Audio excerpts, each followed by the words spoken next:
Hello again, everyone, and a wonderful morning to all of you. And here is our weekly Bible verse for this week, taken from the book of Isaiah, chapter 43, verse 18 and 19. And here is the word of the Lord.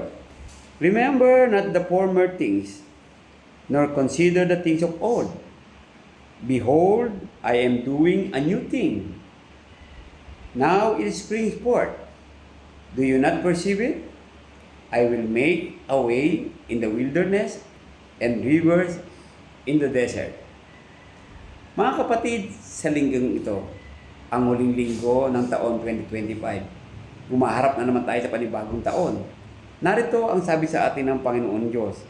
Huwag na rin natin alalahanin pa ang mga nakalipas, kundi ang sabi ng Panginoon Diyos, siya ay gagawa ng mga bagong bagay sa buhay natin.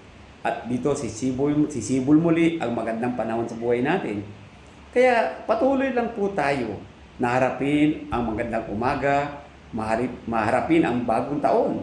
Magandang taon na bibigay sa atin ng Panginoon Diyos. Kaya sabi nga niya, huwag na nating alalahanin pa ang mga nakaraan. Kundi ang lahat ng bagay ay magiging bago kung patuloy lamang po tayo na maglilingkod at baguhin ang ating mga buhay. Alisin na rin po ang mga former things sa ating buhay. Alisin po ang lahat ng masama sa ating buhay at bagong buhay na naman po tayo. Pasalamat tayo sa bagong taon na ibibigay sa atin ng Panginoon Diyos.